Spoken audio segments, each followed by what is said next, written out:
Good evening. Welcome to our webinar for tonight for our finance committees across the Appalachian District.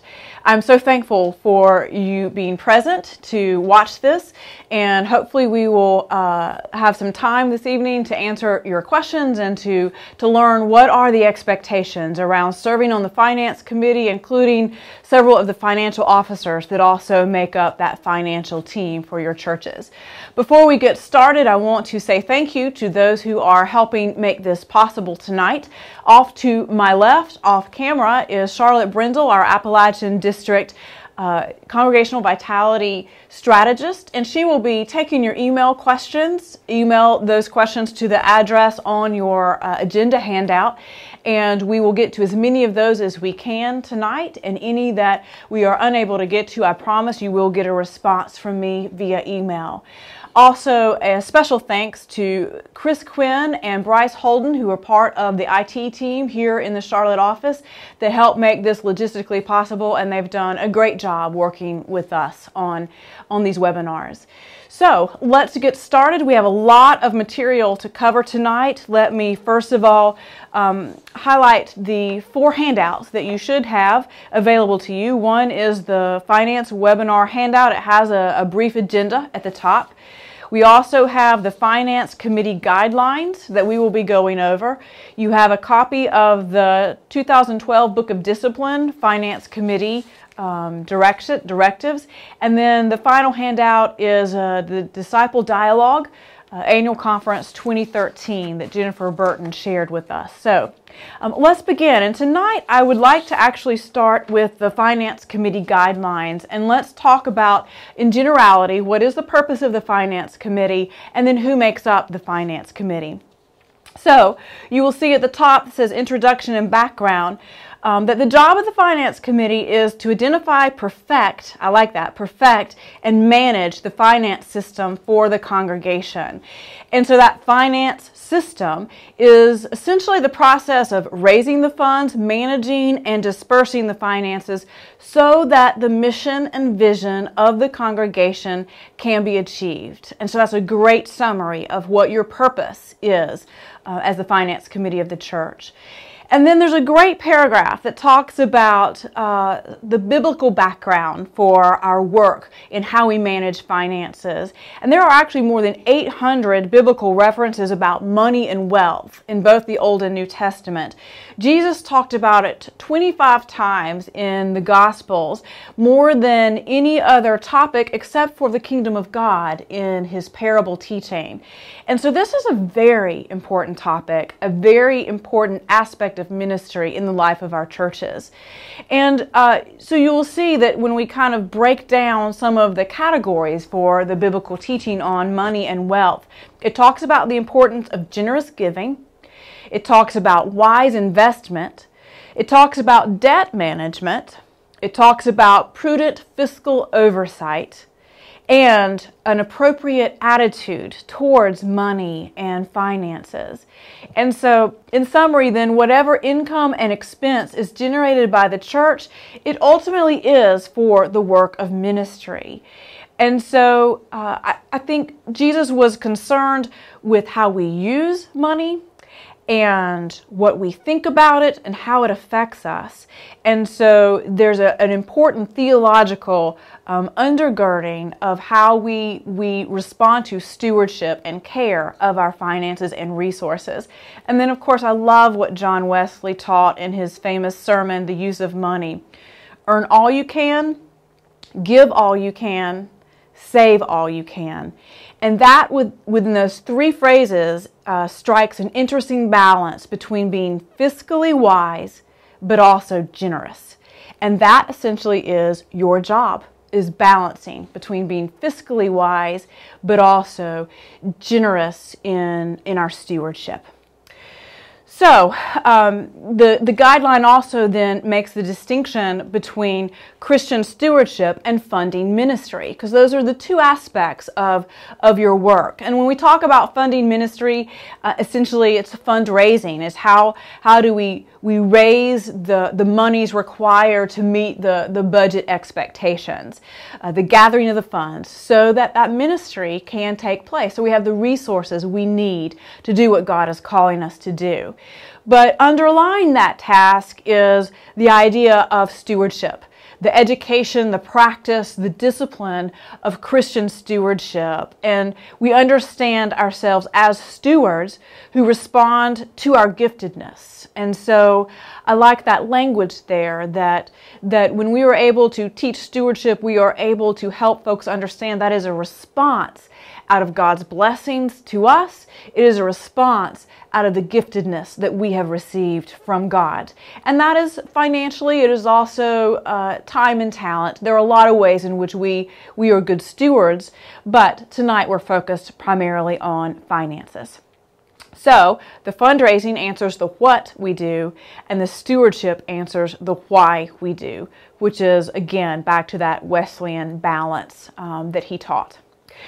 So you will then see, sort of in summary, the main tasks of the committee. And this is a great kind of brief outline that we'll also look at with the Book of Discipline. But you are to provide financial direction for the congregation and to regularly report to church council and individual members. And that's important. You are reporting budgetary how we're doing with income versus expenses, but you're also reporting to individuals so they have a record of what their giving is to the church as well. You also recommend an annual budget to support the mission and ministry of the church. You develop plans then for the funding of that program to make sure those financial needs are met. You arrange for an annual audit of your church financial records. You provide financial communications, and you provide financial reports and substantiation, and then nurture growth in giving and generosity. So you will then see the back shows the Book of Discipline requirements or suggestions for who makes up the committee. And this is one of those committees where most of the members that sit on a finance committee are there by position. And the reason for that is so there is very good cross-pollination between other ministry areas in the church, so that we have good communication in order to have the finances to resource what is the ministry and mission of the church that is taking place. And so the discipline calls for a chairperson, and then the pastor or pastors, if you have more than one, they all may sit on finance. Lay member of the annual conference, and if you have more than one lay member, because you have more than one pastor, only one of those needs to sit on finance. Your chairperson of church council, your chair of staff parish relations committee, a representative from the trustees. It does not have to be the chairperson. Same thing with SPRC. You can choose another representative that doesn't have to be the chairperson. And then you may have a chairperson for your stewardship team. Some churches don't have a stewardship team separate. The finance committee serves as that, but if you do, then that chairperson would be on your finance committee. Your lay leader, your financial secretary, your treasurer, and your church business administrator, if you have that staff person in place. And then others, you may have at-large members as well that rotate on a 3-year term to give you continuity and history. And also, I like having at-large people because they don't really have an agenda. They're not representing a certain body of the church. So they can be representatives that can speak to, in general, the needs of the church, and don't feel obligated to represent, PPR or a certain aspect of ministry. Now, if you do have paid employees, like your treasurer is paid, or the financial secretary is paid, or an office administrator, they absolutely can serve on the finance committee, but they do so without vote. The pastor is the only paid staff person that has vote on the finance committee. You also see a resource list then at the bottom of that page that can point you in the direction for other resources that you might find very helpful. I found the website on the United Methodist General Board of Discipleship was very helpful with some of their resources and education for finance committees. So let's take a moment then and look at the Book of Discipline handout. And let me just sort of highlight some things we've not already talked about. The first paragraph talks about the membership of the Finance Committee. And it is recommended that the chair of Finance Committee that you do serve on administrative council. So you provide that connection back to church council. The second paragraph talks about the importance of the treasurer and the financial secretary not being combined and held by one person, and also this should not be, these two positions should not be filled by members of the same immediate family. This is just a real important check and balance between the taking in of money and the dispersing of money, that you really do need to have some separation between these two positions. The next paragraph talks about the Committee on Finance shall give stewardship of financial resources as their priority throughout the year. And I think that is important to remember, that it's not just a financial campaign in the fall, but you should be doing stewardship education in all kinds of creative ways, scattered throughout the years, in all kinds of communication forms. So it's not just the pastor preaching a stewardship sermon, but to find ways to use your other aspects of the worship service, like the offering, or also your newsletter or bulletin, whatever communication tools you have, to periodically put some educational nuggets or learning articles to share with folks. It also says in that paragraph, it is strongly recommended that the Committee on Finance, in collaboration with the Church Council, find creative ways to turn their congregations into tithing congregations with an attitude of generosity. To be able to talk about the blessing of giving and the power of strong stewardship, instead of it being an obligation, instead of it being necessary to meet the budget, or to shame folks into giving, or to scold folks for a lack of giving, but to really find that positive tone in a way of helping churches and individuals grow and mature in their stewardship and their giving.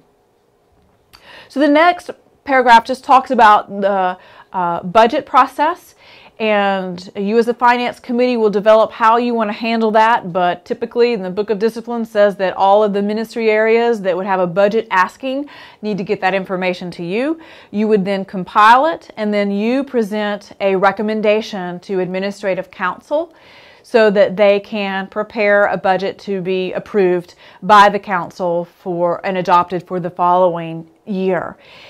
So you pull together a budget, then you also implement a plan to raise it. And so this means that you're usually working on the front end to not put forth a budget that's going to be higher than you feel like the church can adequately raise. And so that's just that important dance that you have to do between what is realistic, what is faith-oriented, what is going to speak to and answer what God is calling us to do.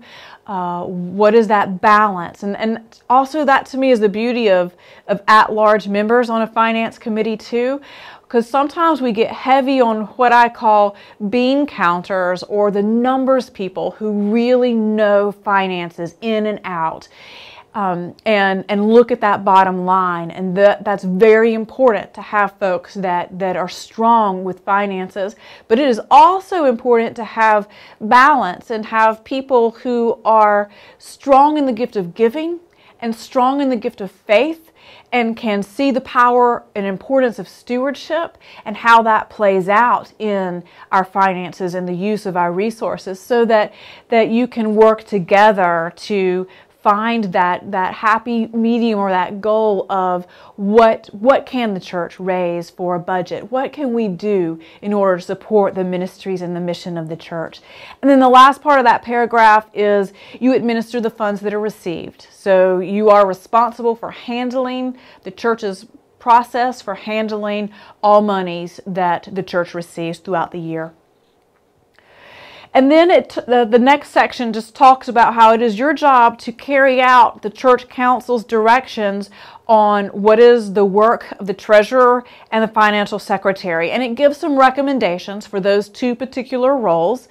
And as we said, this is another recommendation, that is when you move to the offering counting, the financial secretary oversees those folks who count the offering, because they're the ones that are going to be receiving those records.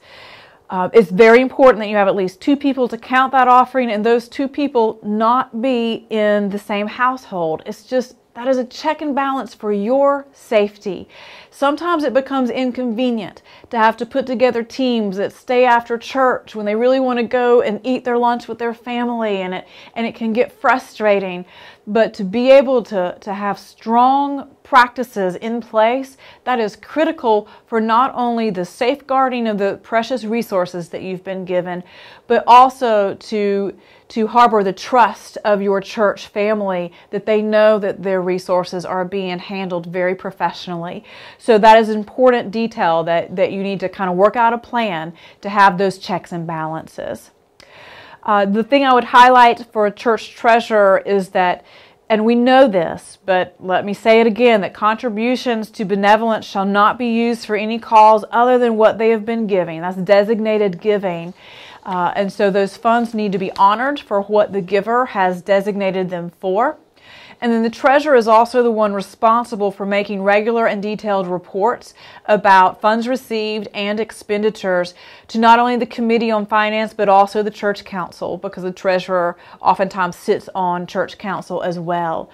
And then it says the treasurer should be adequately bonded. And just a reminder of what that means, to be bonded is kind of like being insured, so that if something should happen, and if funds were mishandled, and I pray that that does not happen in your church, but to have your treasurer bonded guarantees that those monies would be covered. And so again, this is another way of helping your church family have confidence in their funds being handled appropriately and professionally. So whoever does your church insurance would be the ones that could help you take care of that if for some reason you're not bonded, but I hope that all of our treasurers are. And they can recommend how much the treasurer should be bonded for. So if we move on to letter C, that talks about the Committee on Finance is responsible for establishing the financial policies and controls, and to review those each year to make sure, all right, is this still working well? Are we adhering to the policy? And I'm going to say this several times tonight, but you need to have clear financial policies in place with checks and balances. And then when you have policies in place, you need to follow them. You need to adhere to them. They do no good if they are a piece of paper sitting in a notebook somewhere.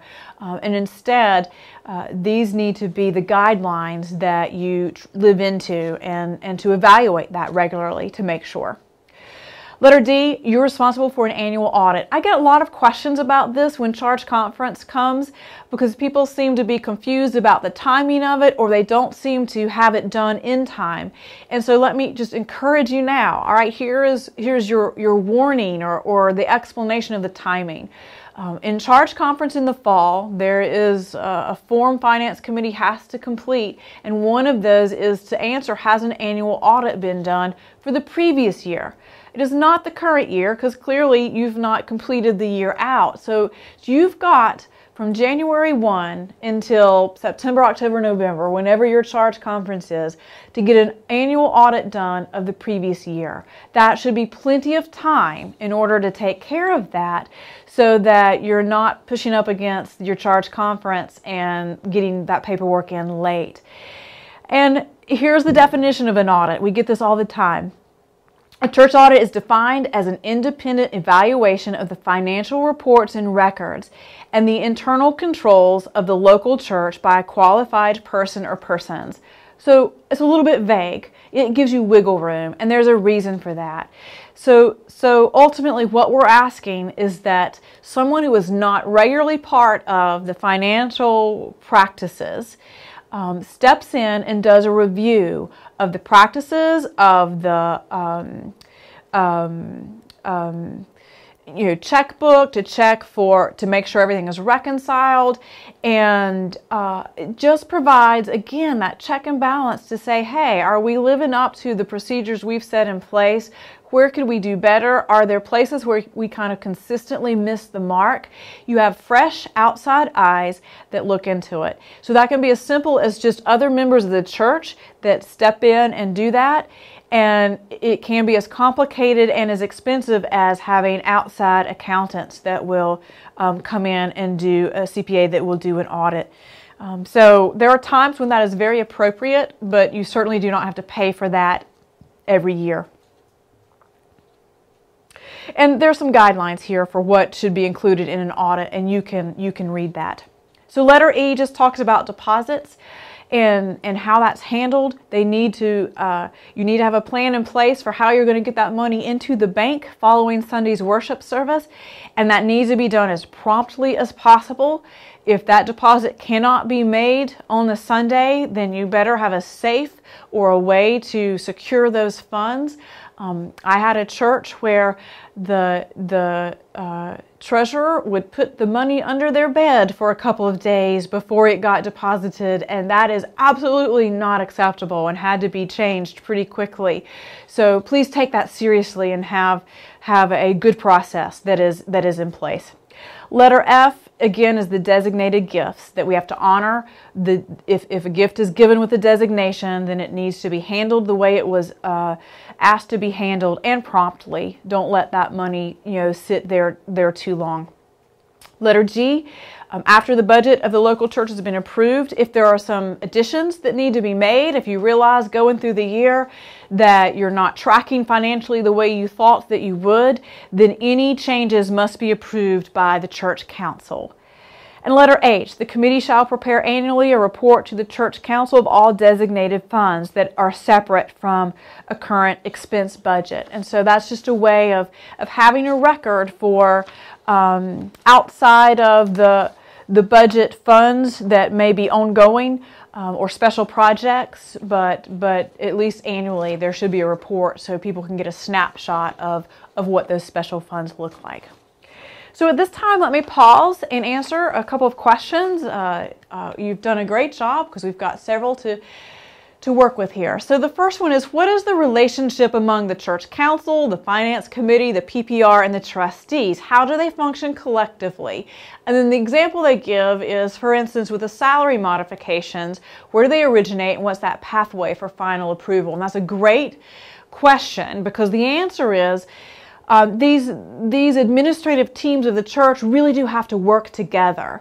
You have to communicate well with one another, which is why the finance committee consists of members from those other administrative teams, so there are not surprises as one committee or one team may be coming up with something that's going to cost some funds, that finance can be aware so that if it's going to be larger or outside the budget, we can come up with a plan for how that might take place if it is an important aspect of fulfilling the mission and ministry of the church. So the example with the salary modification, and that's a little more complicated because the salary, okay, if it's a pastor, it is very complicated because that requires a charge conference. So you've got to talk to me if there's going to be a salary modification to the pastor. But let's say this is another staff person.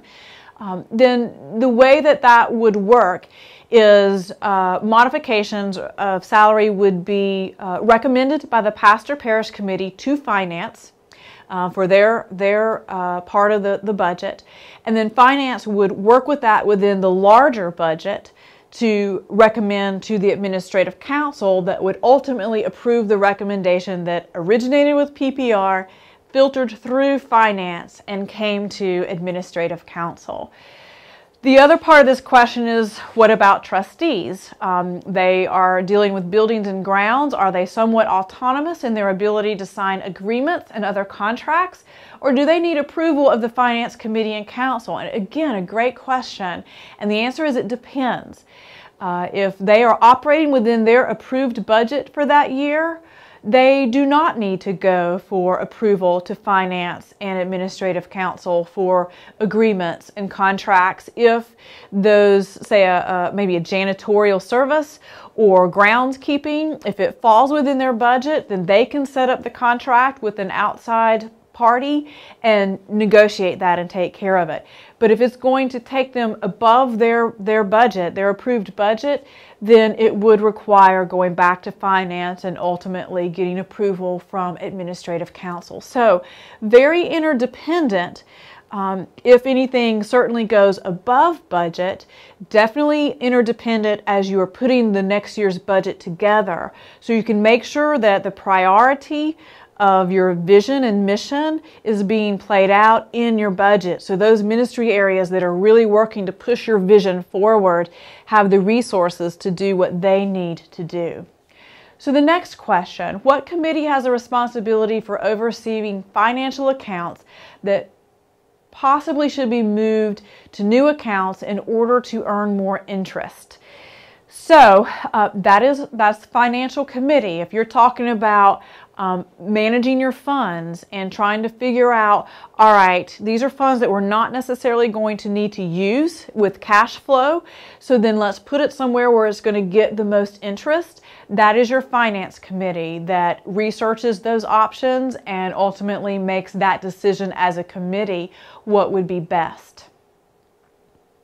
And then the last question for the moment, what is the appropriate way to respond when two people are not appointed to count the offering each Sunday? What might be the best way to implement this procedure? Okay, so I think what you're asking is, you realize that you've got two people that were not originally supposed to be offering counters that are counting the money. And so that would be a problem. If in fact you have a procedure that's laid out, a policy that's laid out, and a schedule of who are the approved counters. So this is how I would handle this. Be clear on who has the finance committee approved to be your offering counters. What is that schedule? So they know when they're supposed to count, and then who are alternates that are approved. And what do you do in those emergency situations when someone doesn't show up? Who are the appropriate people that can fill in? So then if you have someone who is counting that has not been approved, technically your finance chair or your treasurer or your pastor would be appropriate folks to address the situation and to remind the folks that are not supposed to be counting that here is your practice, here is your policy, and here are the approved people. And if this is a way that they would like to serve the church, that the finance committee can consider that and put them on the approved list. But make sure that you're comfortable with these folks, that there isn't a concern with who may be counting. So I hope that answers the question so that you can understand that you need to be very clear on who are the expected people to count. Now, my experience is sometimes in some churches that's very loose, very, very loose on who picks up the money out of the offering plate and who handles it. And the tighter you can be with those expectations and processes, then the more secure you are in caring for the gifts that your people have given to your church. One more question's popped up, so let me go ahead and answer it before I move on. So if we use an external accountant or bookkeeper, bookkeeping firm, is it necessary to have an annual internal audit? And the answer is yes, because there may be accounts that external accountant bookkeeper is not necessarily attending to, for instance, like your youth ministry or UMW or United Methodist Men. And so that audit needs to look at all of those special accounts, and we'll talk about that in a minute with the tips for success. So yes, and they may not necessarily be looking at all of the practices and procedures internally that you are doing. Now, it may be that that person can do some of your audits so that they can give recommendations to best practices. But it is always good to just have another set of eyes that is not doing the day in, day out, week in, week out handling of the funds to just step in and do a little snapshot evaluation. It's a check and balance to make sure that no one is mishandling your funds. So who has, and then the tail end of this, who has final decision in placing monies in secured or who has final decision in placing monies in a secured or no-loss investment accounts, the Finance Committee or the trustees? And the answer is Finance Committee. It is the job and role of the Finance Committee to make those financial decisions for the care of the resources that the church has been given. Trustees may have a reason to weigh in on that, but the responsibility is with your Finance Committee. Okay, great questions. Then let's shift gears and talk about the tips for success, because we have several of these, and I think some of these we've talked about, but some of them are important ideas and concepts that we need to raise. So, I've said it before several times, but it is really important. The very first tip is that money is to support the mission of the church, the mission and vision of the church, and not to be hoarded for a rainy day. That sometimes we get very fearful, and particularly as we have gone through the economic downturn from the past several years, that was very scary times for many of our churches, and some of our churches are still trying to recover from that. But to go into a theology of scarcity and beginning to save the money for the rainy day, I have found that there are several churches that get into that mindset and then they won't ever spend that money. They will have rainy days and they still won't let go or release those funds for those moments. So really try and understand that God is a God of abundance, and that when we are living into God's will and serving faithfully what God is calling us as a church to do, we will have the resources that we need. And so we need to support that mission of the church and let it flourish rather than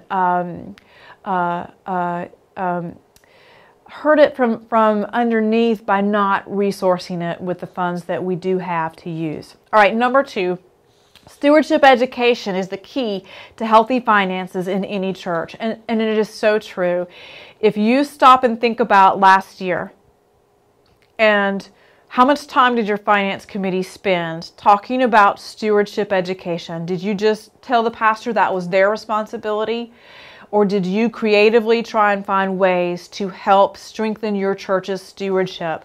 Churches that are able to do that well, that understand the power of generous giving and that stewardship is a spiritual practice, that those churches tend to have very strong and healthy finances and tend to grow their budgets and their ministry because they are strengthening the stewardship education of each member and participant. Can't stress that enough. Number 3, ministries and mission drive the budget, not the desire of finance to keep costs down.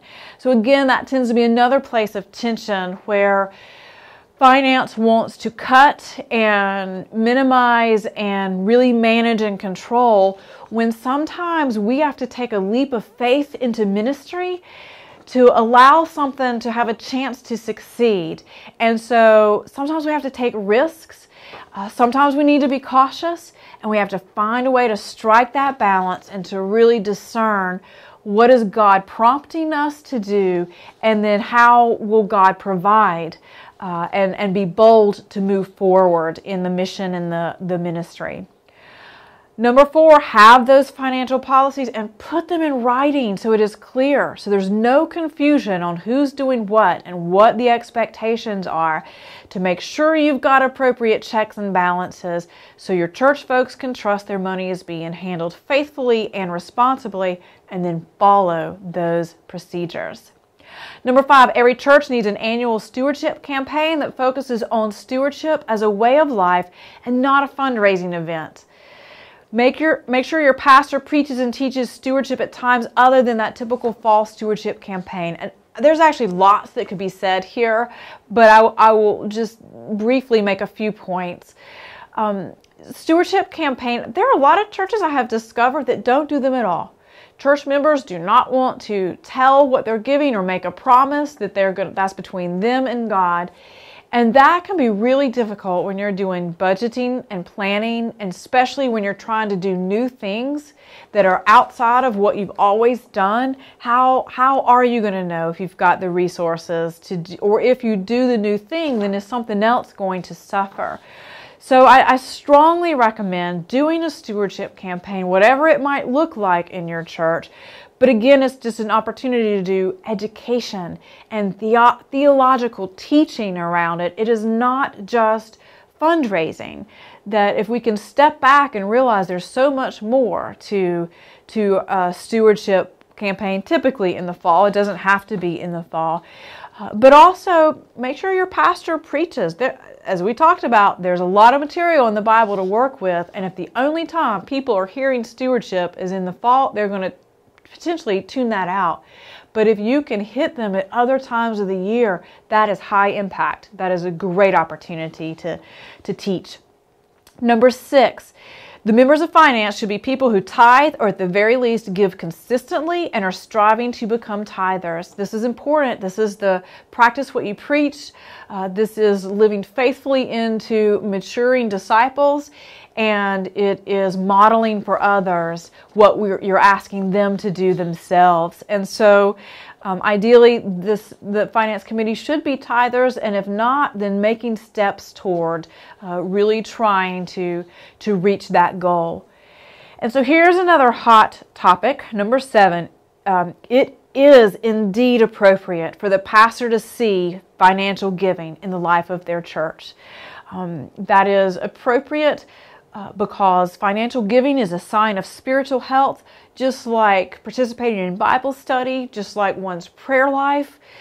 There are some key steps that show that someone is making progress spiritually down the discipleship journey. Also with giving, that can be one of the first places where a pastor can see that something has dramatically changed in the life or the family of someone within their church. It can also be a sign that there's conflict or concern. And when you're doing nominations, which the pastor is the head of that committee, you want to make sure that the leaders you're putting in place are spiritually mature.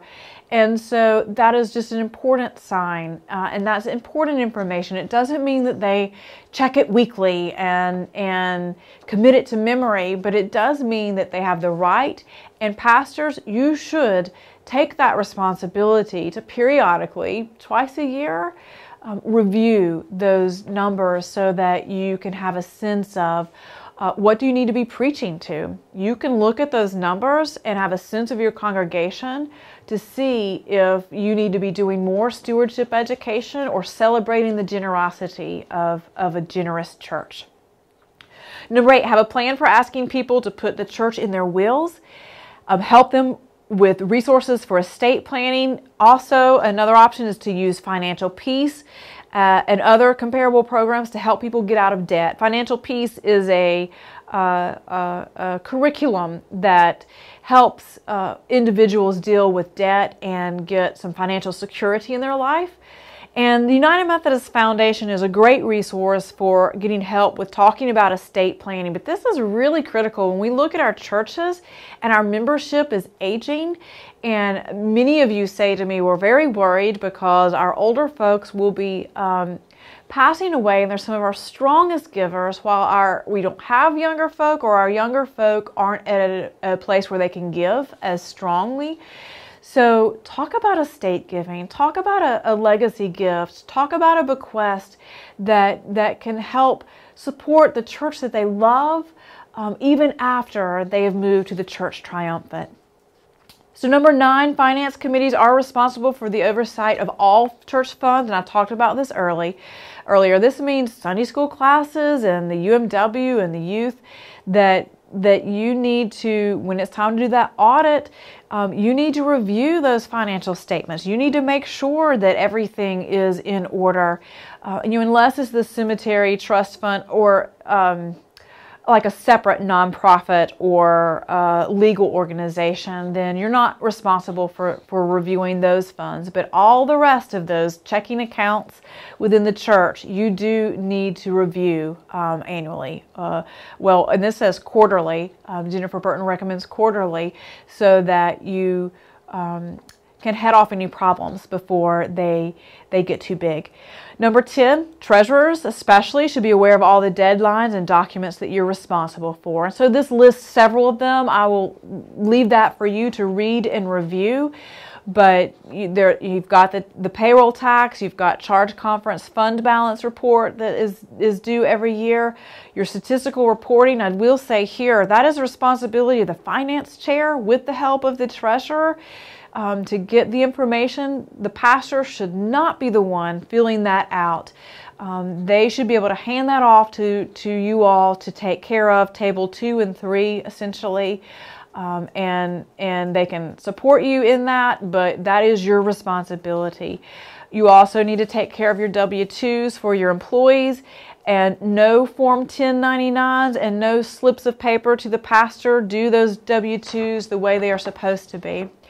And then I would invite you to flip that over and simply say number 11 lists a whole bunch of information that is available to you either through the district office or conference treasury services office.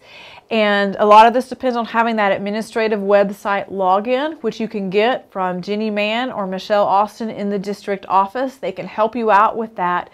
But you will see that there are so many resources at your fingertips that all you have to do is go to the conference administrative website and get a lot of help or information for other questions that you may have. So let me take a moment to answer these last 2 questions, and then we will prepare to wrap up for the evening. Should the financial secretary and or treasurer serve as money counters? No. That is a great question. I didn't say that earlier. Your treasurer especially should not serve as a money counter. That is a breach of the check and balance. Now, your financial secretary can, actually, they can, because they're going to see that information anyway. But it would be best to have other volunteers to handle that part of the job. Number one, those 2 folks have a lot of work that they have to do. So being able to share that responsibility would be helpful. But particularly with the treasurer, they shouldn't be counting and handling the money on the intake part of it, because their job is to handle the disbursements. And so you want a nice separation there. The next question is, what about stocks and bonds? Does the discipline put that responsibility in the trustees or the finance? And I will say to you that I'm not 100% sure about this question. My answer initially is that the finance committee is responsible for those financial decisions, because trustees are responsible for the properties. Now, if you're saying if a stock or bond that gets donated to the church, then that actually does come through the trustees, because the trustees are the ones that receive any bequests or any financial gifts, and then typically you liquidate those, and so then it would go to the finance committee to be handled however, whether that's an undesignated gift, however the church needs to, or if there's a designation. So I hope that answers that question, that those should be liquidated. And so typically they will actually come through either your trustees, or you may have a special bequest committee. We talked about this with the trustees webinar, that some churches just set up their own special committee that handles any of those kind of gifts. So it might come through that body to be liquidated and then handed off to finance committee. So the last handout that I will point to is the Disciple Dialogue from Annual Conference this past year. Jennifer Burton has shared this handout. This was sort of an outline of what she presented, and so some of you may have been at Annual Conference and gone to her talk. But there's a lot of helpful information on this, and also if you have technical questions that you would like to have answered, then you should be able to see Jennifer's email address on the screen, and she would be the great point person to help answer any technical questions that we might not have gotten to tonight. But what you will see on this handout is just a summary of the volume of information that comes through the finance team. So you have statistics, that table 2 and 3 we talked about, so important. You've just finished that, so hallelujah, you're done with that for a year. But that is critical information that we get a lot of information from. Another category you have to deal with is apportionments, and there is one of those forms on the district conference website explains your apportionments, kind of how they're configured and what those numbers are and what those line items that were asked, those askings, what does it go to? What does your money actually go to? And just a quick reminder, because a lot of people ask, well, how are the apportionments figured? They're calculated based on a 3-year average of expenditures for specific items, net expenses, and then that's multiplied times a formulary that then creates the apportionments for each individual church. So that's an individual number unique to you based on your budgetary information. But there's a lot of helpful information about apportionments, timelines, expectations, and how those monies are to be handled. And the last one is pension and health benefits. And so there's a lot of helpful information there. We did have a few changes this year. And if you've got any questions about that, this handout may answer them, or you can contact me or Jennifer Burton and we'll help you out. So, friends, thank you so much for your questions, for your time, and especially for your willingness to serve in what sometimes can be a very thankless team. Finances, though, help undergird the ministry of the church. This is the group that helps make sure the very exciting things can take place. So I'm grateful for the ways in which you faithfully try and strengthen the finances and the ministry of your church through excellent stewardship. And I pray that this year will be a blessing for you, that you will have the resources you need to do what God is calling you to do. So let me close us in prayer, and then I will turn the meeting over to you for any further business that you might have tonight, or to talk about anything that you heard this evening. But first, let us pray. Gracious God, we do give you thanks for this day. I give you thanks for these folks who do serve you so faithfully, and just pray that you will bless them and use them in ways to help inspire people to want to share of the ways you have blessed them, to want to give of their gifts and blessings and resources so that your kingdom work can take place, so that you can be served, so that we can reach more people who are in need, who need to hear your good news, who are longing to connect and belong somewhere. So we just pray that you will help us this year to be faithful, to use our resources wisely, and to be generous in all that we have. All of this we pray in your loving name. Amen. Good night.